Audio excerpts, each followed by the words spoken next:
सो बच्चों very good morning to all of you.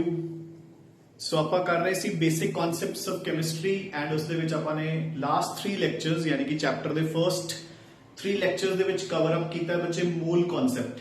ਠੀਕ ਹੈ, ਨਾਓ ਆਈ ਹੋਪ ਕਿ you all are very thorough with mole concept ਕਿਉਂਕਿ ਤੁਸੀਂ ਅਸਾਈਨਮੈਂਟ ਵੀ ਸੋਲਵ ਕਰ ਚੁੱਕੇ ਹੋ ਐਂਡ ਬੁੱਕ ਦੇ ਕੁਐਸਚਨਸ ਵੀ ਤੁਸੀਂ ਸੋਲਵ ਕਰ ਚੁੱਕੇ ਹੋ। ਠੀਕ ਹੈ, in case you still have any problems you can always text me ਜਾਂ ਤੁਸੀਂ ਗਰੁੱਪ ਦੇ ਵਿੱਚ ਸ਼ੇਅਰ ਕਰ ਸਕਦੇ ਹੋ। ਠੀਕ ਹੈ ਨਾ।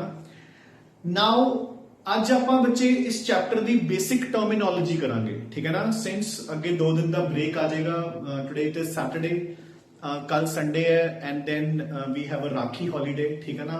ਸੋ ਰੱਖੜੀ ਦੀ ਛੁੱਟੀ ਹੋਏਗੀ ਮੰਡੇ ਨੂੰ। So will jump on to the next ਜੋ ਨਿਊਮੈਰੀਕਲ ਵਾਲਾ ਪਾਰਟ ਹੈ। बेसिकली इस चैप्टर 3 ही न्यूमेरिकल्स वाले पार्ट ने, एक आप कवर कर लिया, एक आप नेक्स्ट 2 लेक्चर्स दे विच कवर करांगे एंड देन द फाइनल। ठीक है ना। सो आज आप बेसिक टर्मिनोलॉजी कवर करते हैं जो बेसिक टर्म्स है इस चैप्टर दियां। ठीक है ना। So will start off with the first definition that is called an element.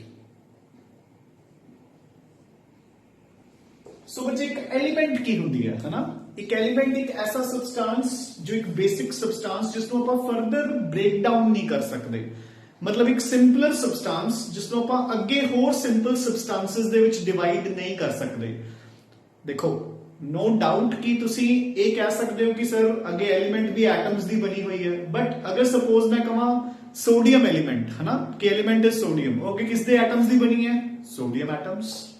सो तुसी उसनों ना तो सिंपलर सबस्टांसेस तो बिल्डअप कर सकते हो ते ना ही फर्दर मोर होर सिंपलर सबस्टांसेस दे विच तुसी उसनों ब्रेक डाउन कर सकते हो। जिद्दां कि हुण मैं तुहानूं अगर कहां कि I have a molecule of nitrogen N2, ठीक है, I have a molecule of nitrogen N2, तो बच्चे हो गए नाइट्रोजन एटम्स तो ही बनया होया।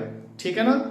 सो ऐदा ही अगर मैं तुहानूं कहां कि I have a molecule of sodium chloride, compound है जो, सो this is the difference between element and a compound. ठीक है ना। सो एलिमेंट की है, एलिमेंट एक ऐसा बेसिक सबस्टांस जो कि ना तो तुसी उसनों फर्दर सबस्टांसेस दे विच ब्रेक डाउन कर सकते हो, ना ही तुसी उसनों सिंपलर सबस्टांसेस तो बिल्ड अप कर सकते हो।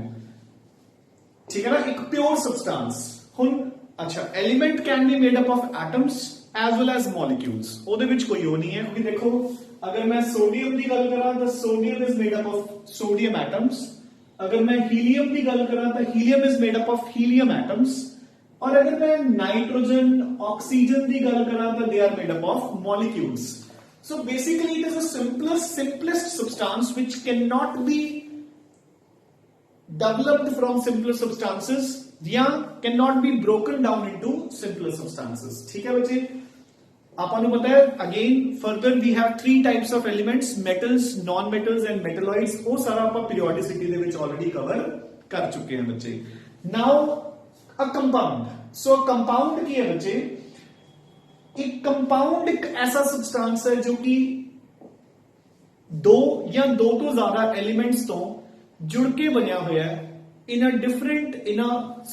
a definite proportion by weight। So a compound is a substance which is developed, which has been developed, yeah, which is formed by the combination of 2 or more elements in a fixed ratio by mass। ठीक है ना। Like for example, अगर मेरे पास carbon dioxide है तो it is made up from carbon and oxygen, तो इनका fixed ratio है बच्चे।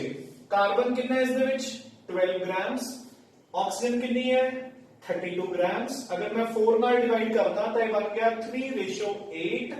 सो हुण कार्बन डाइऑक्साइड बच्चे चाहे हवा विच है, चाहे पानी च है, चाहे अपने घर है, चाहे थोड़े घर है, मतलब जिथे मर्जी है ते जेड़े मर्जी मैथड नालों बनी है, चाहे तुसी कार्बन डाइऑक्साइड नू C+O2 gives you CO2 नाल बनाया है, चाहे तुसी उसनू carbon monoxide plus oxygen gives you CO2 दे नाल बनाया है। ठीक है। एंड चाहे तुसी उसनू कैल्शियम कार्बोनेट नू हीट करके बनाया बच्चे। ठीक है ना। सो किसी भी सोर्स तो कार्बन डाइऑक्साइड बनी है थोड़े कोल, तो उसदे विच there will always be 2 elements carbon and oxygen and their mass ratio will be fixed 3:8। So a compound is a substance that has been that is formed by a combination of two or more elements in a fixed ratio by mass. Clear बच्चे, ठीक है ना? सो एक compound दो या दो तो ज्यादा एलिमेंट्स तो बनता है जुड़ के in a fixed ratio by mass. Clear? So this is what you mean by a compound. हुन देखो बच्चे, हुन अपन नेक्स्ट डेफिनेशन पे जंप कर रहे हैं, ठीक है? So we are going on to the next definition, which is called a mixture. So a mixture की है बच्चे, आप किसी भी दो substances ਨੂੰ mix करता in any ratio by mass, ठीक है ना? Not in a fixed ratio. So देखो, mixture formed by a combination of two or more substances in any ratio by mass. So कोई definite proportion नहीं होता बच्चे मिक्सचर ਦੇ ਵਿੱਚ, ठीक है ना? You getting a point? So mixture, अच्छा देखो, ਹੁਣ ਜਿਵੇਂ for example एक simplest mixture ਕੀ है? Water plus sugar, है ना? ਹੁਣ ਜਦੋਂ ਆਪਾਂ ਨਿੰਬੂ ਪਾਣੀ ਬਣਾਉਂਦੇ ਆ ਲੈਮਨੇਡ, ਠੀਕ ਹੈ, ਆਪਾਂ ਪਹਿਲਾਂ ਪਾਣੀ ਦੇ ਵਿੱਚ ਚੀਨੀ ਪਾਉਂਦੇ ਆ, ਠੀਕ ਹੈ, ਉਹ ਮਿਕਸਚਰ ਬਣ ਗਿਆ ਨਾ, ਵਾਟਰ ਪਲੱਸ ਸ਼ੂਗਰ. ਹੁਣ ਡਿਪੈਂਡਿੰਗ ਅਪਨ ਦ ਟੇਸਟ ਤੁਸੀਂ ਕਦੇ ਫਿਕਸ ਥੋੜੀ ਕਰ ਸਕਦੇ ਹੋ ਕਿ ਪਾਣੀ ਦੇ ਵਿੱਚ ਕਿੰਨੀ ਸ਼ੂਗਰ ਹੈ, ਹੈਨਾ? ਕੋਈ ਇੱਕ ਗਲਾਸ ਦੇ ਵਿੱਚ 1 ਚਮਚ ਪੀਂਦਾ ਹੈ, ਕੋਈ ਇੱਕ ਗਲਾਸ ਦੇ ਵਿੱਚ 2 ਚਮਚ ਪੀ ਲੈਂਦਾ ਹੈ, ਕੋਈ ਇਸ ਤੋਂ ਵੀ ਜ਼ਿਆਦਾ, ਕੋਈ ਪੀਂਦਾ ਹੀ ਨਹੀਂ, ਠੀਕ ਹੈ ਨਾ? ਸੋ ਦ ਥਿੰਗ ਇਜ਼ ਕਿ ਮਿਕਸਚਰ ਦੇ ਵਿੱਚ ਕੋਈ ਫਿਕਸਡ ਰੇਸ਼ੋ ਨਹੀਂ ਹੁੰਦੀ, ਆਪਾਂ ਸਿੰਪਲੀ ਮਿਕਸ ਕਰਦੇ ਹਾਂ ਦੋ ਸਬਸਟੈਂਸਸ ਨੂੰ, ਠੀਕ ਹੈ? Another thing, जो मिक्सचर है बच्चे वो एक फिजिकली मिक्स होके बनता है, ठीक है? चलो अपन डिफरेंसेस तो बाद चाहेंगे कंपाउंड ते मिक्सचर दे. जो मिक्सचर है वो फिजिकली मिक्स होके बन रहा है. लाइक फॉर एग्जांपल, हुन अगर तुसी पानी दे विच शुगर डिसॉल्व करती है या सॉल्ट डिसॉल्व करता ता हुन पानी ते शुगर वो दोनों पानी ते शुगर दी प्रॉपर्टीज ही शो करनगे, वो दोनों मिलके एक नवा कंपाउंड नहीं बनन लग्या, दोनों केमिकली कंबाइन नहीं करते, प्रॉपर्टीज वही रहनगियां उन्हां दियां. सो देखो, लाइक तुसी पानी दे विच सॉल्ट मिक्स करता, हुण तुसी उहनूं सैपरेट करना चाहते हो, की करोगे? तुसी उहनूं हीट कर दो, जदों 100 डिग्री टेंपरेचर होगा पानी उड़ जाऊगा, पीछे सॉल्ट रह जाऊगा. So they are separated. So physically mix होए ने, आपस विच रिएक्ट नहीं कीते, ठीक है ना? You getting a point? And another point, जदों एक मिक्सचर बन रहा है तो जिवें मर्जी बन सकता है. एक एलिमेंट दूसरी एलिमेंट दे नाल मिक्स होके भी मिक्सचर बन गया. हुण सपोज तुसी सोडियम दे पैलेट्स लेके ओदे विच आयरन दे पैलेट्स मिक्स कर दो तो मिक्सचर हो गया बच्चे. एक एलिमेंट ते कंपाउंड मिक्स होके भी मिक्सचर बन जाता है. तुसी की कीता, आयरन दे पैलेट्स ले ले, आयरन दी फिलिंग्स ले लियां, उन्हां नूं तुसी सैंड दे नाल मिक्स करता. सैंड की है? सिलिकॉन डाइऑक्साइड, SiO2 कंपाउंड, ते आयरन एलिमेंट है. तुसी कंपाउंड दे नाल कंपाउंड मिक्स करके भी मिक्सचर बना सकते हो, ठीक है ना? You can mix compound and compound. इसका मतलब की है, जिवें हुणे हुणे आपां ने पानी ते शुगर मिक्स कीता है, पानी भी की है कंपाउंड H2O, शुगर भी की है कंपाउंड, ठीक है? C6H12O6 या C12H22O11 सुक्रोज या ग्लूकोज, है ना? सॉल्ट की है NaCl, another compound. So mixture किसे तो भी बन सकता है, mixture of elements, mixture of compounds या mixture of compounds and elements, ठीक है बच्चे? सो अगर मैं हुन मिक्सचर ते कंपाउंड दियां डिफरेंसेस करने होन, है ना? अगर आप मिक्सचर ते कंपाउंड दे डिफरेंसेस करने होन कि how does a mixture differ from compound, ठीक है? कि मिक्सचर कंपाउंड तो किवें डिफरेंट होता है. नंबर 1, मिक्सचर की है बच्चे कि जिहड़े कंपोनेंट्स है they mix in any ratio by mass, है ना? So the components mix in any ratio by mass, ठीक है? कंपाउंड दे विच there is a fixed ratio, ठीक है? जो कंपोनेंट्स है they combine in a fixed ratio by mass, they just physically mix, ਉਹ physically mix ਹੁੰਦੇ ਨੇ, ਇੱਥੇ ਉਹ chemically react ਕਰ ਜਾਂਦੇ ਨੇ, so chemically combine ਕਰ ਜਾਂਦੇ ਨੇ, ठीक है ना। अगर हाइड्रोजन ते ऑक्सीजन ने मिलके वाटर बनाता तो हुण वो वाटर बन गया, it is no more hydrogen and oxygen. ਇਹਦਾ मतलब की है, third, the components retain their properties, so ਜਿਹੜੇ components है ਉਹਨਾਂ ਦੀਆਂ properties retain ਰਹਿੰਦੀਆਂ। so देखो अगर ਤੁਸੀਂ ਨਿੰਬੂ ਪਾਣੀ ਬਣਾ ਰਹੇ ਹੋ ਤਾਂ ਦੇਖੋ ਉਹਦੇ ਵਿੱਚੋਂ ਆਫ ਕੋਰਸ ਨਿੰਬੂ ਦਾ ਟੇਸਟ ਵੀ ਆਏਗਾ, ਸ਼ੂਗਰ ਦਾ ਟੇਸਟ ਵੀ ਆਏਗਾ, ਐਂਡ ਪਾਣੀ ਕੀ ਕਰਦਾ ਹੈ, ਉਹ ਥਰਸਟ ਬੁਝਾਉਂਦਾ ਹੈ, ਤਾਂ ਉਹ ਥਰਸਟ ਬੁਝਾਉਣ ਦੇ ਕੰਮ ਵੀ ਆਏਗਾ। You getting a point. ਔਰ ਅਗਰ ਇਹੀ ਤੁਸੀਂ ਹਾਈਡਰੋਜਨ ਤੇ ਆਕਸੀਜਨ ਨੂੰ ਮਿਕਸ ਕਰਤਾ, ਠੀਕ ਹੈ, ਤੇ ਪਾਣੀ ਬਣਾ ਲਿਆ, ਤਾਂ ਹਾਈਡਰੋਜਨ ਤੇ oxygen will lose their properties. ਦੇਖੋ ਹਾਈਡਰੋਜਨ ਕੀ ਹੁੰਦੀ ਹੈ, ਇਨਫਲੇਮੇਬਲ, ਆਕਸੀਜਨ ਕੀ ਹੁੰਦੀ ਹੈ, ਇਟ ਸਪੋਰਟਸ ਕੰਬਸਸ਼ਨ। ਹਾਈਡਰੋਜਨ ਨੂੰ ਅੱਗ ਲੱਗ ਜਾਂਦੀ ਹੈ ਤੇ ਆਕਸੀਜਨ फायर ਨੂੰ ਸਪੋਰਟ ਕਰਦੀ ਹੈ, ਜਦਕਿ ਪਾਣੀ ਬੱਚੇ ਅੱਗ ਬੁਝਾਉਣ ਦੇ ਕੰਮ ਆਉਂਦਾ ਹੈ। You getting a point. So ਇੱਥੇ the components will lose their properties, ठीक है, they will lose their properties। and same ही चीज ਆਪਾਂ ਅਗਲੇ ਪੁਆਇੰਟ 'ਚ ਕਰ ਸਕਦੇ ਹਾਂ ਕਿ ਜਿਹੜੇ components ਨੇ they can be separated, the components can be separated by simple physical techniques, ठीक है ना। ਹੁਣ ਤੁਸੀਂ ਪਾਣੀ ਤੇ ਸਾਲਟ ਨੂੰ ਜਿਵੇਂ ਆਪਾਂ ਨੇ ਕੀਤਾ, ਤੁਸੀਂ ਬੋਇਲ ਕਰ ਦੋ, ਪਾਣੀ ਉੱਡ ਜਾਊਗਾ, ਸ਼ੂਗਰ ਜਾਂ ਸਾਲਟ ਬਚ ਜਾਊਗਾ। ਤੁਸੀਂ ਆਇਰਨ ਨੂੰ ਸੈਂਡ ਦੇ ਵਿੱਚ ਮਿਕਸ ਕਰਤਾ, ਉਹਦੇ ਕੋਲ ਮੈਗਨੇਟ ਲੈ ਜਾਓ, ਆਇਰਨ ਹੈ ਜਿਹੜਾ ਮੈਗਨੇਟ ਦੇ ਨਾਲ ਚਿਪਕ ਜਾਊਗਾ, ਸੈਂਡ ਪਿੱਛੇ ਰਹਿ ਜਾਊਗਾ। You getting a point. So ਉਹ ਸਿੰਪਲ ਫਿਜ਼ੀਕਲ ਟੈਕਨੀਕਸ ਦੇ ਨਾਲ ਤੁਸੀਂ ਸੈਪਰੇਟ ਆਊਟ ਕਰ ਸਕਦੇ ਹੋ ਮਿਕਸਚਰ ਦੇ ਕੰਪੋਨੈਂਟਸ ਨੂੰ, ਜਦਕਿ ਇੱਥੇ they cannot be separated।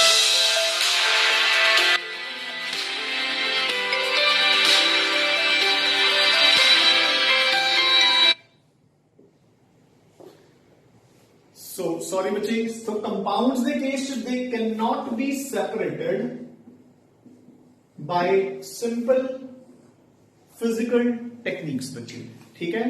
so you're getting a point। so these are the major differences between mixtures and compounds, ठीक है। ਹੁਣ ਦੇਖੋ बच्चे ਜਿਹੜੇ mixtures ਹੁੰਦੇ ਆ, ठीक है, again mixtures are further of two types। so mixtures are further of two types, एक homogeneous mixture और एक heterogeneous mixture। homogeneous mixture ਕੀ ਹੁੰਦਾ ਹੈ, whose composition is same throughout, whose composition is same throughout। ਜਿੱਦਾਂ ਆਪਾਂ ਕਹਿੰਦੇ ਆ salt plus water। ਹੁਣ ਅਗਰ ਤੁਸੀਂ ਪਾਣੀ ਦੇ ਵਿੱਚ salt mix ਕਰਤਾ ਤਾਂ ਇਹ ਨਹੀਂ ਹੈ ਕਿ ਅਗਰ ਤੁਸੀਂ ਉੱਪਰੋਂ ਇੱਕ ਚਮਚ ਲੈ ਲਓਗੇ ਤਾਂ ਜ਼ਿਆਦਾ salty ਹੋਊਗਾ ਜਾਂ ਘੱਟ ਹੋਊਗਾ, ਨੀਚੋਂ ਫਰਕ ਹੋਊਗਾ, ਨਹੀਂ, it will be same, ठीक है। heterogeneous, the composition is different, या ਆਪਾਂ ਲਿਖਾਂਗੇ it is not the same throughout, ठीक है, not same throughout। ਤੇ ਇਸ ਦੀ ਐਗਜ਼ਾਮਪਲ sand plus water, ਹੈ ਨਾ। ਹੁਣ ਅਗਰ ਆਪਾਂ ਮਿੱਟੀ ਨੂੰ ਪਾਣੀ ਦੇ ਵਿੱਚ ਮਿਕਸ ਕਰਾਂਗੇ ਤਾਂ ਉਹ ਪੂਰੀ ਤਰ੍ਹਾਂ ਕਦੇ ਵੀ ਮਿਕਸ ਨਹੀਂ ਹੁੰਦੀ, so that is known as heterogeneous। homo word ਦਾ ਮਤਲਬ ਕੀ ਹੁੰਦਾ ਹੈ, same। hetero word ਦਾ ਮਤਲਬ ਕੀ ਹੁੰਦਾ ਹੈ, different, ਠੀਕ ਹੈ। so mixture ਆਪਣੇ ਕੋਲ ਦੋ ਟਾਈਪ ਦੇ ਨੇ, homogeneous and heterogeneous, ਠੀਕ ਹੈ ਬੱਚੇ। so with this अपनी एक और डेफिनेशन कंप्लीट होगी, known as mixtures। now we shall move on to our next definition। so बच्चे जो next property we want to discuss is, I want to discuss is physical and chemical properties। physical and chemical properties, so easy है, अपन पता ही है, ठीक है ना, कि physical properties केड़ियां होंदी हैं and chemical properties केड़ियां होंदी हैं बच्चे, ठीक है। ਸੋ ਇਦਾਂ ਹੀ ਬਸ ਇਹ ਜਨਰਲ ਟਰਮਸ ਹੈ, ਠੀਕ ਹੈ ਨਾ। ਸੋ ਫਿਜ਼ੀਕਲ ਪ੍ਰੋਪਰਟੀਜ਼ ਕਿਹੜੀਆਂ ਹੁੰਦੀਆਂ ਜਿਨ੍ਹਾਂ ਨੂੰ ਮੈਜ਼ਰ ਕਰਨ ਲਈ ਮੈਨੂੰ ਕਿਸੇ ਕੈਮੀਕਲ ਰਿਐਕਸ਼ਨ ਦੀ ਜ਼ਰੂਰਤ ਨਹੀਂ ਹੈ, ਹਨਾ। ਲਾਈਕ ਦੇਖੋ, मैं अगर किसी बॉडी का मास मेजर करना है, वॉल्यूम मेजर करनी है, लेंथ मेजर करनी है, सो मैंने कोई केमिकल रिएक्शन की जरूरत नहीं है। केमिकल प्रॉपर्टीज ऑफ कोर्स जो आप केमिस्ट्री च पढ़ते हैं, है ना, ठीक है ना, स्टोइकोमेट्री वगैरह, so they all are chemical properties जिन्होंने मेजर करने ਲਈ ਆਪਾਂ ਨੂੰ केमिकल रिएक्शंस की जरूरत पएगी ही पएगी, ठीक है ना। So next we move on to the basic terms. So next definition is an atom. So what do you mean by an atom, बच्चे, है ना? So atom एक particle which it is the smallest particle which may or may not, ठीक है ना? The smallest particle which may or may not have an independent existence. छोटे तो छोटा पार्टिकल जिसका इंडिपेंडेंट एग्जिस्टेंस हो भी सकता है और नहीं भी हो सकता, ठीक है। ਹੁਣ ਇਸ ਤੋਂ ਮੇਰਾ ਕੀ ਮਤਲਬ ਹੈ ਕਿ ਹੋ ਵੀ ਸਕਦਾ ਨਹੀਂ ਵੀ ਹੋ ਸਕਦਾ। ਸੋ ਦੇਖੋ, ਅਗਰ ਮੈਂ ਇਹਨਾਂ ਦੀ ਗੱਲ ਕਰਾਂ, ਹੀਲੀਅਮ, ਨਿਓਨ, ਆਰਗਨ, ਕ੍ਰਿਪਟਨ, ਜ਼ੀਨੋਨ, ਇਹਨਾਂ ਦਾ ਇੰਡੀਪੈਂਡੈਂਟ ਐਗਜ਼ਿਸਟੈਂਸ ਹੈਗਾ, ਠੀਕ ਹੈ। ਬਟ ਇਹਨਾਂ ਤੋਂ ਇਲਾਵਾ ਜਿੰਨੇ ਵੀ ਐਟਮਸ ਨੇ ਉਹਨਾਂ ਦਾ ਕੋਈ ਇੰਡੀਪੈਂਡੈਂਟ ਐਗਜ਼ਿਸਟੈਂਸ ਨਹੀਂ ਹੈ, ਕਿਉਂਕਿ they will combine and form stable molecules. You getting a point? ਸਿਰਫ ਨੋਬਲ ਗੈਸਸ ਹੀ ਨੇ ਜਿਨ੍ਹਾਂ ਦਾ ਇੰਡੀਪੈਂਡੈਂਟ ਐਗਜ਼ਿਸਟੈਂਸ ਹੈਗਾ ਬੱਚੇ, ਠੀਕ ਹੈ। ਨਾਓ सेकेंड डेफिनेशन इसके बाद molecules.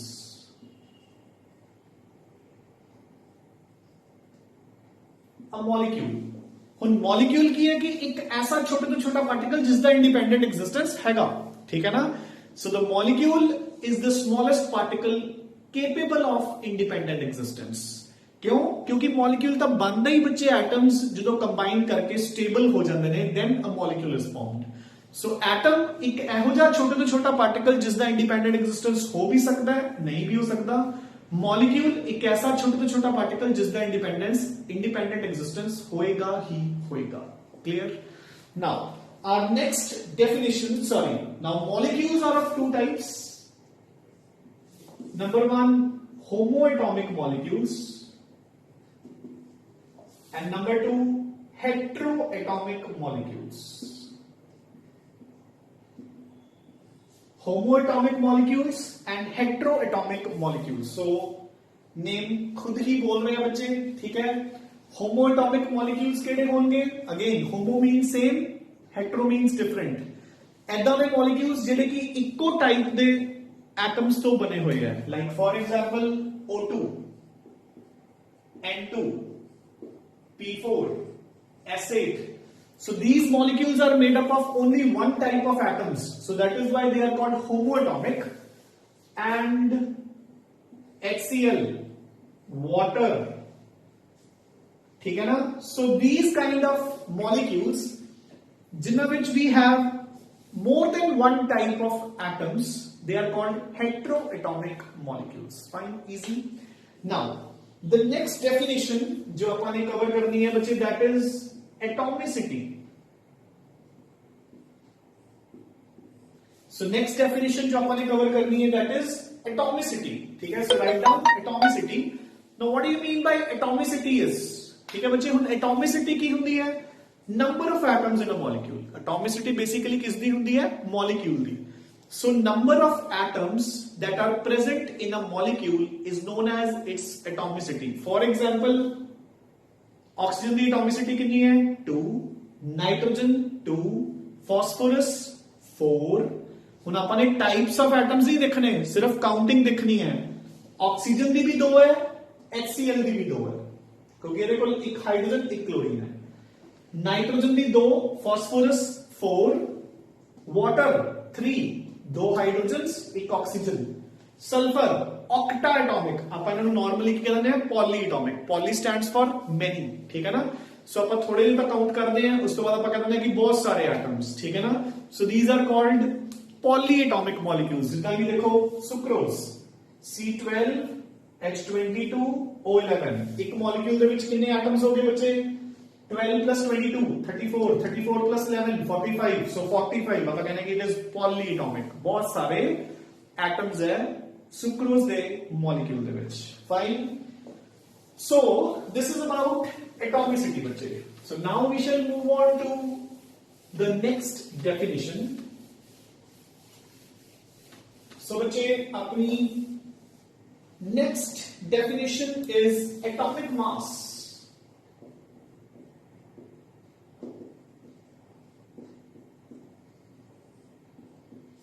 So the next definition is atomic mass.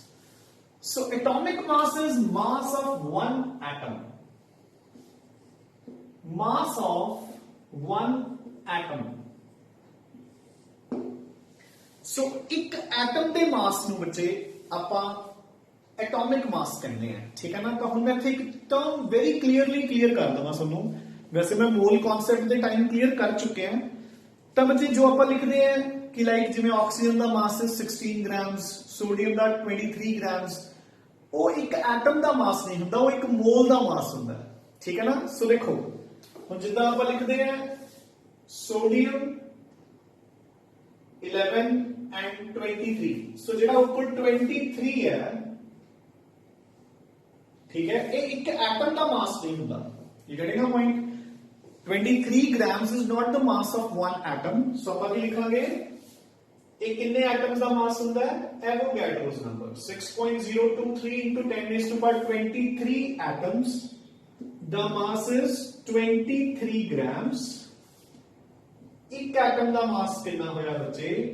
23 grams upon 6.02 into 10 raised to power 23. So this is only 6 4s are देखो 24 होंगे ने, so this will be 3.9 into 10 raised minus 23 grams. Fine. So ਹੁਣ ਆਪਾਂ ਨੂੰ clearly पता लग रहा है कि देखो ये माइक्रोस्कोपिक होएगा क्योंकि इतना छोटा पार्टिकल ਆਪਾਂ ਨੂੰ बाय आईज नहीं दिखूगा। So actual mass sodium ਦੇ ਇੱਕ एटम ਦਾ ਕਿੰਨਾ ਹੈ? 3.9 into 10 raised minus 23 grams. So you're getting the point? This is called actually the mass of one atom. ठीक है ना। ਜਿਹੜਾ ਆਪਾਂ ਇੱਥੇ ਲਿਖਦੇ ਆ ਇਹ ਇੱਕ ਐਟਮ ਦਾ ਮਾਸ ਨਹੀਂ ਹੁੰਦਾ, ਇਹ ਹੁੰਦਾ ਬੱਚੇ basically Avogadro's number of atoms दा मास। क्लियर? ठीक है।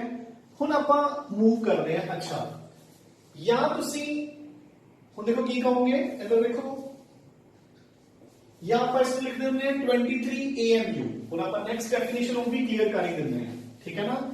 सो देखो तुसी देखा होगा ना, आप लिख देंगे हैं कि सोडियम ਦਾ मास कितना होता है? 23 AMU या 23 U। देखा होगा ना तुसी बुक्स दे विच या अपनी मोल कॉन्सेप्ट दी असाइनमेंट दे विच। This is defined as atomic mass unit. ता एक ही हुंदा देखो, this is called atomic mass unit, ठीक है। एटॉमिक मास यूनिट बच्चे बेसिकली की हुंदा देखो, this is equal to 1/12 of the mass of one atom of carbon 12। जो कार्बन 12 है, ठीक है, उसने एक एटम का मास कैलकुलेट करो, फिर उसको 12 नाल डिवाइड करो तो जितना मास आ जाएगा दैट इज 1 AMU। सो देखो कार्बन का एटॉमिक मास कितना होता है बच्चे? 12 grams. So 12 grams divide by Avogadro's number, ठीक है। एक एटम का मास आ गया ना, देखो एन एटम का मास कितना सी? 12, ठीक है। ये डिवाइड करके कितने का आ गया? एक एटम का मास। इनू फर्दर डिवाइड करो बाय 12। सो अपने को वैल्यू कितनी आ गई? ठीक है। सो देखो ये 12 कट गया, सो 1/6 ये कितना आ गया? 1/6,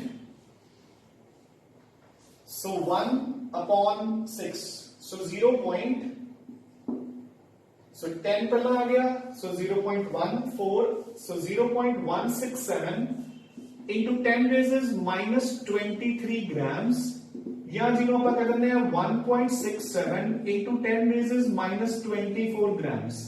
so basically जो आप एक प्रोटॉन या न्यूट्रॉन का मास भी बोल देते हैं। ताइयों देखो आप कहने होंगे ना कि उस एटॉमिक मास यूनिट ਨੂੰ कौन कंट्रीब्यूट करता है? सिर्फ न्यूट्रॉन्स एंड प्रोटॉन्स। मेरी गल समझ आई कि नहीं बच्चे? हुन तो गल समझ आई कि नहीं? ठीक है ना? सो this is actually one atomic mass unit बच्चे, ठीक है। हुन अगर तुसी सोडियम का total atomic mass unit calculate करोगे तो दिस मल्टीप्लाई बाय 23, ठीक है ना, क्योंकि सोडियम कोल की ने 23 एटॉमिक मास यूनिट्स ने, ਤੇ ਜਦੋਂ ਆਪਾਂ ਉਹਨਾਂ ਨੂੰ ਹੀ ਗ੍ਰਾਮਸ ਚ ਲਿਖ ਦਿੰਦੇ ਆ ਤਾਂ ਉਹ ਮਾਸ ਬਣ ਜਾਂਦਾ ਹੈ 1 ਮੋਲ ਦਾ। ਸੋ ਦੇਖੋ 1/12 of the mass of 1 atom of carbon, ਦੇਖੋ ਇਹ ਐਗਜ਼ੈਕਟਲੀ ਕੈਲਕੂਲੇਟ ਕਰਕੇ ਕਿੰਨਾ ਆ ਗਿਆ, ਪ੍ਰੋਟੋਨ ਤੇ ਨਿਊਟਰੋਨ ਦੇ ਮਾਸ ਦੇ ਬਰਾਬਰ, ਤੇ ਪ੍ਰੋਟੋਨ ਤੇ ਨਿਊਟਰੋਨ ਨੂੰ ਹੀ ਆਪਾਂ ਕਾਊਂਟ ਕਰਦੇ ਹੁੰਦੇ ਆ ਇਨ ਐਟੋਮਿਕ ਮਾਸਸ, ਇਲੈਕਟ੍ਰੋਨਸ ਨੂੰ ਤਾਂ ਆਪਾਂ ਕਾਊਂਟ ਨਹੀਂ ਕਰਦੇ। So this is what you mean by atomic mass unit बच्चे, ठीक है। सो नेक्स्ट इज बच्चे, next definition gram atomic mass. So जेड़ा भी एलिमेंट का एटॉमिक मास यूनिट है, सो अगेन आप सोडियम को एग्जांपल लेके चल रहे हैं 1123, कार्बन 6 एंड 12, ठीक है। सो देखो बच्चे जेड़ा आउटपुट 23 या 12 है, ठीक है ना, यू गेटिंग अ पॉइंट, 23 या 12 है जो, इसको जो तुसी ग्राम्स से लिख दोगे तो that becomes equal to gram atomic mass, यानी कि मास ऑफ 1 ग्राम एटम, यानी कि mass of 1 mole of atoms. So जेड़ा एक्चुअल जे 23 या 12 है, this is not the mass of 1 atom, एक ग्राम एटम दा मास है या एक मोल दा मास है। जो तुसी इसको डिवाइड कर दोगे बाय एवोगैड्रोस नंबर, तो then you will get the mass of 1 atom in grams. So gram atomic mass ਨੂੰ ਆਪਾਂ ਕਿੱਦਾਂ ਡਿਫਾਈਨ ਕਰਦੇ ਹਾਂ? ਆਪਾਂ ਸਿੰਪਲੀ ਲਿਖਦੇ ਹਾਂ कि the atomic mass of an atom या of an element represented in grams is known as gram atomic mass. However, it is not the mass of one atom, it is the mass of 1 mole of atoms. Clear? Now, so next definition अपन कर चुके, isotopes। सो आप atomic structure ਦੇ ਵਿੱਚ cover ਕਰ ਚੁੱਕੇ ਹਾਂ ਬੱਚੇ। ਆਈਸੋਟੋਪਸ ਕੀ ਹੁੰਦੇ ਆ? Isotopes are the atoms of same element having same atomic number but different mass number. Isotopes are the atoms of the same element having the same atomic number but different mass numbers, ठीक है ना। सो ਤੁਸੀਂ junior classes ਚ ਵੀ ਕਰਕੇ ਆਏ ਹੋ ਇਹ definition, ਆਪਾਂ एटॉमिक स्ट्रक्चर ਦੇ ਚੈਪਟਰ ਚ ਵੀ ਕਰ ਚੁੱਕੇ। ਲਾਈਕ ਕਾਰਬਨ ਦੇ 3 ਆਈਸੋਟੋਪਸ ਹੁੰਦੇ ਨੇ, ਕਾਰਬਨ 12 13 14। ਆਪਾਂ ਇਸ ਤੋਂ ਪਹਿਲਾਂ ਹਾਈਡਰੋਜਨ ਦਾ ਚੈਪਟਰ ਕੰਪਲੀਟ ਕੀਤਾ ਹੈ, ਉਹਦੇ ਵਿੱਚ ਹਾਈਡਰੋਜਨ ਦੇ ਵੀ 3 ਆਈਸੋਟੋਪਸ ਸੀਗੇ। ਦੇਖੋ hydrogen 1 2 and 3, protium deuterium and tritium, है ना। ਹੁਣ इस चीज को मैं दोबारा इत्थे क्यों डिस्कस कर रहे हैं? क्योंकि अगेन एक इंपॉर्टेंट फंडा आप डिस्कस करांगे। अगेन वो फंडा आप एटॉमिक स्ट्रक्चर च कर चुके हैं, बट जस्ट मैं एक बार रिवाइज करवा रहे हैं कि नेक्स्ट अपना टॉपिक या next definition is average atomic mass. So याद होगा सबनों, आप एटॉमिक स्ट्रक्चर च डिस्कस कर चुके हैं, ठीक है। मैं सबनों की दस्या सीगा कि देखो जो आप बुक दे विच पीरियोडिक टेबल देखते हैं, उत्थे कार्बन किवें लिखिया हुंदा है 6 एंड 12.001, याद होगा सबनों, ठीक है। ਤਾਂ ਇਹ ਜਿਹੜਾ ਇੱਥੇ ਮਾਸ ਲਿਖਦੇ ਆ ਬੱਚੇ, ਇਹ ਐਦਾਂ ਨਹੀਂ ਹੈ ਕਿ ਆਪਾਂ ਸਿਰਫ ਆਹੀ ਆਈਸੋਟੋਪ ਨੂੰ ਕੰਸੀਡਰ ਕਰਦੇ ਹਾਂ, ਆਪਾਂ ਤਿੰਨੋਂ ਆਈਸੋਟੋਪਸ ਦਾ ਐਵਰੇਜ ਮਾਸ ਕੈਲਕੂਲੇਟ ਕਰਦੇ ਹੁੰਦੇ ਆ। ਯਾਦ ਹੈ ਨਾ ਸਭ ਨੂੰ, ਠੀਕ ਹੈ। ਤੇ ਉਹ ਕਿਵੇਂ ਕੈਲਕੂਲੇਟ ਕੀਤਾ ਜਾਂਦਾ ਹੈ? ਇਹਨਾਂ ਦੀ ਰਿਲੇਟਿਵ ਐਬੰਡੈਂਸ ਦੇ ਹਿਸਾਬ ਨਾਲ। ਮੈਂ ਇੱਕ ਵਾਰ ਫੇਰ ਦੱਸ ਦਿੰਦਾ ਤੁਹਾਨੂੰ, ਠੀਕ ਹੈ। ਸੋ ਲੈਟ ਇਟ ਬੀ ਕਿ ਜਿੰਨਾ ਵੀ ਕਾਰਬਨ ਆਪਾਂ ਨੂੰ ਮਿਲਦਾ ਹੈ ਉਸ ਦੇ ਵਿੱਚੋਂ total this one is 99.5%, this is 0.4% and this is 0.1%। ਆਪਾਂ ਨੇ ਵੈਸੇ ਹੀ ਹਾਈਪੋਥੈਟਿਕਲੀ ਅਸਿਊਮ ਕੀਤੀਆਂ ਇਹ ਪਰਸੈਂਟੇजेस, ਅਦਰਵਾਈਜ਼ ਬੱਚੇ ਇਹ ਤਾਂ ਜਿਵੇਂ ਆਪਾਂ ਨੇ ਟ੍ਰੀਟੀਅਮ ਕੀਤੀ ਸੀ 10⁻⁻⁶%, ਇਹ ਵੀ ਇਦਾਂ ਹੀ ਹੁੰਦਾ ਕਿਉਂਕਿ ਰੇਡੀਓ ਐਕਟਿਵ ਹੈ, ਠੀਕ ਹੈ ਨਾ। ਸੋ ਇਹ ਜ਼ਿਆਦਾ ਐਗਜ਼ਿਸਟ ਨਹੀਂ ਕਰੂਗਾ, ਸਭ ਤੋਂ ਜ਼ਿਆਦਾ ਨੋ ਡਾਊਟ ਇਹ ਐਗਜ਼ਿਸਟ ਕਰੂ, ਉਦੋਂ ਘੱਟ ਇਹ ਤੇ ਸਭ ਤੋਂ ਘੱਟ ਇਹ, ਹੈ ਨਾ। ਹੁਣ ਆਪਾਂ ਐਵਰੇਜ ਮਾਸ ਕਿੱਦਾਂ ਕੈਲਕੂਲੇਟ ਕਰਦੇ ਹਾਂ? So average mass is equal to पहले का मास into उसकी abundance plus दूसरे आइसोटोप दा मास इनटू उसकी अबंडेंस प्लस तीसरे आइसोटोप दा मास इनटू उसकी abundance upon total abundance. Clear? So 12 into 99.5 plus 13 into 0.4 plus 14 into 0.1 divide by 99.5 plus 0.4 plus 0.1। सो नीचे तो 100 ही आ जाएगा। सो इस सारे को सॉल्व करके जिन्ना मास आ जाएगा that is known as average atomic mass, ते उसको आप इत्थे लिखते हैं बच्चे। क्लियर? ठीक है ना? अगर आप कार्बन दे एबंडेंसेस दी एक्चुअल वैल्यूज पुट करांगे तो अपने को जेड़ा मास आऊगा that will be exactly 12.001। Done? So this is the concept of average atomic mass. ठीक है बच्चे? सो आप एटॉमिक स्ट्रक्चर कर चुके हैं, बट मैं एक बार फिर रिवाइज करवाता। ठीक है? So now we shall move on to the next definition.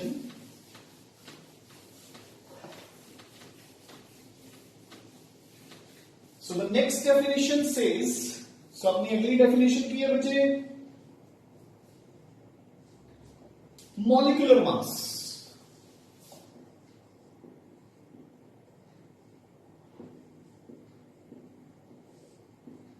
ठीक है? So basically mass of one molecule. ठीक है? सो अगेन हम देखो, अच्छा बच्चे एक चीज होर ध्यान च रखनी है, atomic masses and molecular masses आप इन्हों जेड़ा भी आप इन्हों कैलकुलेट करते हैं, आप हमेशा कार्बन 12 नु जेड़ा कार्बन 12 आइसोटोप है उन्होंने स्टैंडर्ड रख के करते हैं। ठीक है ना? जिवें देखो ਇਹਦੀ भी डेफिनेशन की बनूगी ਜਿਹੜੀ एग्जैक्ट देखो ना मॉलिक्यूलर मास ਨੂੰ ਤੁਸੀਂ ਕਿਵੇਂ डिफाइन करोगे। सो डिफाइन ਆਪਾਂ ਇਦਾਂ करते हैं, it is the mass of a molecule, sorry, it is the number of times a molecule is heavier as compared to carbon 12 atom। ठीक है ना? सो एक कार्बन 12 के मुकाबले थोड़ा मॉलिक्यूल कितना हैवी है उसका मॉलिक्यूलर मास होता है। सो आप जो कंपैरिजन करते हैं वो आप कार्बन 12 नु स्टैंडर्ड रख के करते हैं, या आप लिखांगे कि it is the mass as compare to a carbon 12 atom. ठीक है ना? ਜਿਹੜੀਆਂ कैलकुलेशंस ਕੀਤੀਆਂ ਜਾਂਦੀਆਂ हैं, तो सिंपल वे ਨਾਲ ਤੁਸੀਂ ਕੀ ਲਿਖ ਸਕਦੇ ਹੋ, the mass of one molecule is known as molecular mass. ठीक है बच्चे? हुन अगेन ਇੱਥੇ अपना एक फंडा होगा केड़ा बच्चे, ग्राम मॉलिक्यूलर मास।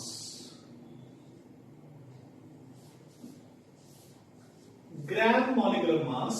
सो आप की लिख देंगे, it is the mass of A molecule, again same atomic mass की तरह, it is the mass of A molecule expressed in grams. ठीक है ना? सो देखो अगर मेरे पास CO2 है तो कार्बन का मास ले लो 12 ग्राम्स, ऑक्सीजन हो गया 32, सो टोटल कितना हो गया 44 ग्राम्स। ये 44 ग्राम्स की है बच्चे ग्राम मॉलिक्यूलर मास।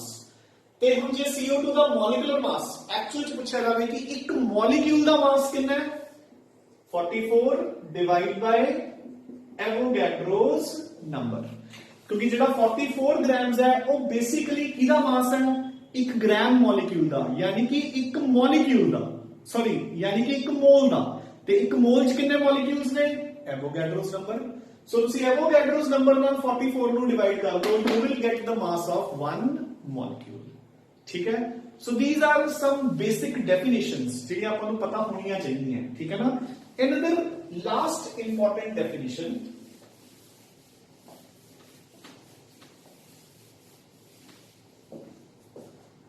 सो एक लास्ट इंपॉर्टेंट डेफिनेशन जिसको आप कहते हैं बच्चे फॉर्मूला मास।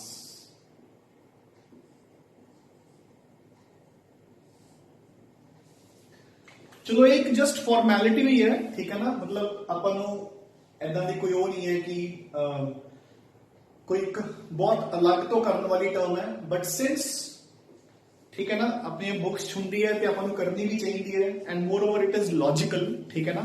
तो एक बार समझ लो, बट हुंदा की है पहला ना ध्यान च रखना कि formula mass is molar mass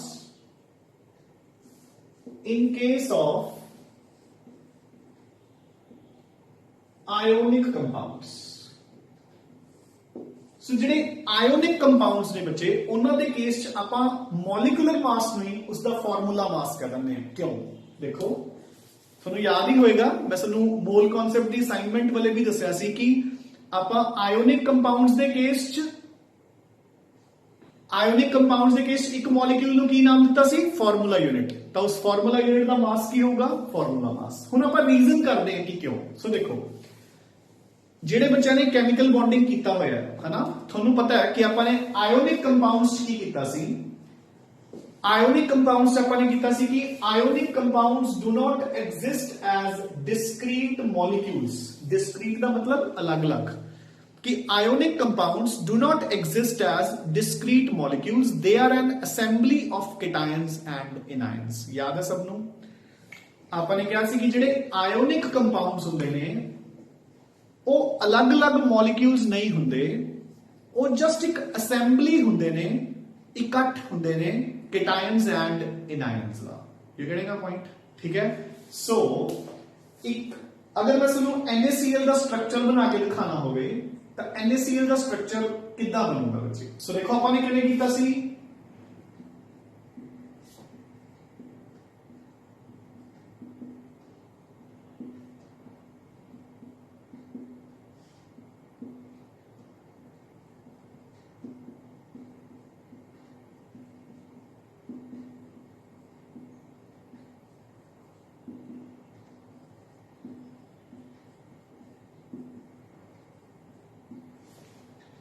So this was the structure of sodium chloride crystal।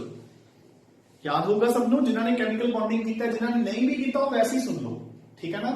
ਜਦੋਂ ਤੁਸੀਂ ਕਰੋਗੇ ਤੁਹਾਨੂੰ ਰਿਵਾਈਜ਼ ਹੋ ਜਾਏਗਾ, ਠੀਕ ਹੈ। ਸੋ ਇਹ ਸੋਡੀਅਮ ਕਲੋਰਾਈਡ ਦਾ ਕ੍ਰਿਸਟਲ ਹੈ ਬੱਚੇ। ਫਾਈਨ। ਨਾਓ ਹੁਣ ਇਸ ਨੂੰ ਦੇਖ ਕੇ ਆਪਾਂ ਨੂੰ ਕਲੀਅਰਲੀ ਮਤਲਬ ਹੁਣ ਤੁਸੀਂ ਕਿਵੇਂ ਦੱਸੋਗੇ ਕਿ NaCl ਦਾ ਮੋਲੀਕਿਊਲ ਆਹ ਵਾਲਾ ਹੈ ਜਾਂ ਆਹ NaCl ਹੈ ਜਾਂ ਇਹ NaCl ਹੈ ਜਾਂ ਇਹ NaCl ਹੈ।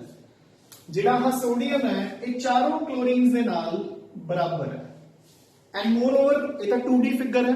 ਅਗਰ 3D ਫਿਗਰ ਹੁੰਦੀ ਤਾਂ ਇੱਕ ਕਲੋਰੀਨ ਇੱਧਰ ਉੱਪਰ ਹੋਣਾ ਸੀ, ਇੱਕ ਬੋਰਡ ਦੇ ਪਿਛਲੇ ਪਾਸੇ ਵੀ ਹੋਣਾ ਸੀ। ਯਾਦ ਹੈ ਨਾ ਸਾਨੂੰ? ਆਪਾਂ ਨੇ ਕਲੀਅਰਲੀ ਲਿਖਿਆ ਸੀ कि ionic compounds do not exist as discrete molecules, they are an assembly of cations and anions in which each cation is surrounded by maximum anions and each anion is surrounded by maximum cations and each anion is surrounded by maximum cations। ਤੇ ਆਪਾਂ ਨੇ ਲਿਖਿਆ ਸੀ for example in sodium chloride each sodium is surrounded by 6 chloride and each chloride by 6 sodium ions। याद होगा सब ਨੂੰ, ठीक है। नाउ ਹੁਣ ਬੱਚੇ ਇਹਦਾ ਤੁਸੀਂ ਮੋਲੀਕਿਊਲ ਬਣਾ ਹੀ ਨਹੀਂ ਸਕਦੇ। ਸੋ ਇਸੇ ਕਰਕੇ ਸਾਇੰਟਿਸਟ ਕੀ ਕਹਿੰਦੇ ਕਿ ਜਦੋਂ ਆਪਣੇ ਕੋਲ ਇੱਕ ਮੋਲੀਕਿਊਲ ਹੀ ਨਹੀਂ ਬਣਦਾ ਤਾਂ ਫਿਰ ਉਸਦਾ ਮੋਲੀਕੂਲਰ ਮਾਸ ਕਿਵੇਂ ਹੋ ਜਾਊਗਾ? ਸੋ ਉਹਨਾਂ ਨੇ ਇੱਕ ਯੂਨਿਟ ਬਣਾ ਲਿਆ। ਯੂਨਿਟ ਕਿਵੇਂ? ਦੇਖੋ ਧਿਆਨ ਨਾਲ ਬੱਚੇ, ਯੂਨਿਟ ਕੀ ਹੁੰਦਾ? Basically what do you mean by unit? Unit means कि छोटे ਤੋਂ ਛੋਟੇ ਫਿਗਰ ਜਿਹਨੂੰ ਆਪਾਂ ਮਲਟੀਪਲਾਈ ਕਰਕੇ ਵੱਡੀ ਫਿਗਰ ਤੱਕ ਪਹੁੰਚ ਜਾਂਦੇ ਹਾਂ, ਹੈ ਨਾ। ਫੋਰ ਐਗਜ਼ਾਮਪਲ ਇਸ ਮਾਰਕਰ ਦੀ ਇੱਕ ਲੈਂਥ ਹੈ, ਠੀਕ ਹੈ। ਮੈਂ ਯੂਨਿਟਸ ਮੈਂ ਇਦਾਂ ਵੀ ਮਿਲ ਸਕਦਾ ਵੀ ਕਿਸੇ ਵੀ ਚੀਜ਼ ਦੀ ਲੰਬਾਈ ਕਿ ਇਹ 1 2 3 4 ਐਂਡ ਸੋ ਔਨ ਇੰਨੇ ਮਾਰਕਰਸ ਦੇ ਬਰਾਬਰ ਹੈ। One and the same thing. ਅਗਰ ਮੇਰੇ ਕੋਲ ਸਕੇਲ ਨਹੀਂ ਹੈਗਾ ਤਾਂ ਆਈ ਕੈਨ ਮੈਜ਼ਰ ਇਟ ਕਿ 1 2 3 4 ਐਂਡ ਸੋ ਔਨ ਵੀ ਇੰਨੇ ਮਾਰਕਰਸ ਦੇ ਬਰਾਬਰ ਹੈ। ਆਈ ਮਿਲਦੇ ਹੁੰਦੇ ਆਪਾਂ। ਸੋ ਦੇਖੋ ਇੱਥੇ ਹੁਣ ਮੈਨੂੰ ਕੀ ਦਿਖ ਰਿਹਾ ਹੈ? 1 2 3 4 4 4 ਦਾ 16 ਟੋਟਲ 16 ਆਇਨਸ, ਜਿਨ੍ਹਾਂ ਵਿੱਚੋਂ 8 ਸੋਡੀਅਮ ਆਇਨਸ ਹੈ ਤੇ 8 Cl ਨੈਗੇਟਿਵ ਆਇਨਸ ਹੈ। ਤਾਂ ਮੈਂ ਇੱਕ ਯੂਨਿਟ ਬਣਾ ਲਿਆ ਕਿ ਯਾਨੀ ਕਿ ਕਿਸ ਤੋਂ ਬਣਿਆ ਹੋਇਆ ਹੈ? Sodium chlorine. ਡਨ ਕਿ ਨਹੀਂ? ਸੋ ਮੈਂ ਇੱਕ ਐਵਰੇਜ ਕੈਲਕੂਲੇਟ ਕਰ ਲਈ ਕਿ ਇੱਕ ਸੋਡੀਅਮ ਦੇ ਬਦਲੇ ਇੱਕ ਕਲੋਰਾਈਡ ਹੈ।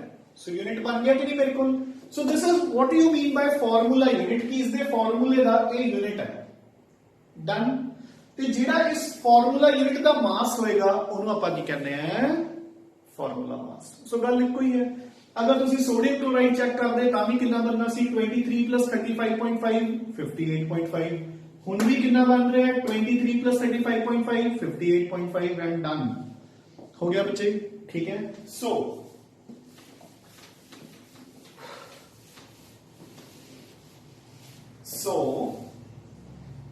डन बच्चे।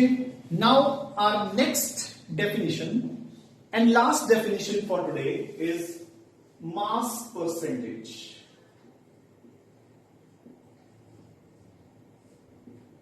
मास परसेंटेज। सो बच्चे बिल्कुल सिंपल है। परसेंटेज की होंगी आउट ऑफ 100 कि अगर मैं टोटल कंपाउंड नु 100 लै लवां तो अपनी विचों एक पर्टिकुलर कंपोनेंट की परसेंटेज कितनी है ना। So number of parts occupied by a component पर 100 parts of the कंपाउंड या मिक्सचर कुछ भी, ठीक है ना। अगर कंपाउंड या मिक्सचर का टोटल मास मैं 100 मान ला ਉਹਦੇ ਚੋਂ किन्ने पार्ट्स अपने एक पर्टिकुलर कंपोनेंट दे है that is called mass percentage. Like for example अगर अपन क्वेश्चन आता है calculate the mass percentage of carbon in glucose। सो मैं ग्लूकोज ਦੇ ਵਿੱਚ ਦੱਸਣਾ है कि कार्बन की परसेंटेज कितनी है, ठीक है। सो बच्चे दिस इज ग्लूकोज C6H12O6। चलो अपन दो पार्ट्स कर लेने हैं, एक carbon in glucose, number 2 hydrogen in benzene. Fine, ठीक है, डन बच्चे। So carbon in glucose. So glucose का टोटल मास कितना है बच्चे? Carbon is 12 6 are 72, hydrogen is 12, oxygen 16 6 are 96, total हो गया 180। Done. So percentage of carbon. So carbon कितना सी बच्चे 72, टोटल कितना है 180। सो 72 अपॉन 180 इंटू 100, ठीक है। Mass of the component. So formula क्या लगेगा, कितना कैलकुलेट करांगे, mass of carbon upon total mass into 100। So 72 upon 180 into 100। So जितना भी सॉल्व करके आ जाएगा that is percentage of carbon in glucose। Similarly अगर मैं सेकंड सॉल्व करना है तो बेंजीन का formula is C6H6। So total mass carbon बचे 12 into 6 plus hydrogen 1 into 6, 12 6 are 72 plus 6 78 grams। Done. हाँ जी, mass of hydrogen 6 grams। Percentage of hydrogen. So hydrogen का mass upon total mass into 100। Clear, ठीक है। So this is how we can calculate the. ਹੁਣ ਅਗਰ ਇੱਥੇ ਆਪਾਂ ਨੂੰ ਕਾਰਬਨ ਦੀ ਪਰਸੈਂਟੇਜ ਵੀ ਪੁੱਛੀ ਹੋਵੇ ਤਾਂ ਜਿੰਨੀ ਆ ਜਾਏਗੀ ਹਾਈਡਰੋਜਨ ਦੀ ਉਸ ਨੂੰ 100 ਚੋਂ ਮਾਈਨਸ ਕਰ ਦਿਓ, ਕਾਰਬਨ ਆ ਜਾਊਗਾ, ਠੀਕ ਹੈ ਬੱਚੇ। So this is how we calculate percentage mass, ਠੀਕ ਹੈ। So with this we complete the basic definitions of this chapter, ਠੀਕ ਹੈ। ਸੋ ਦੇ ਨੋਟਸ ਦੇ ਵਿੱਚ ਪਹਿਲੇ 3-4 ਪੇजेस ਦੇ ਉੱਪਰ ਇਹ ਬੇਸਿਕ ਡੈਫੀਨੇਸ਼ਨਸ ਦਿੱਤੀਆਂ ਹੋਈਆਂ, ਠੀਕ ਹੈ।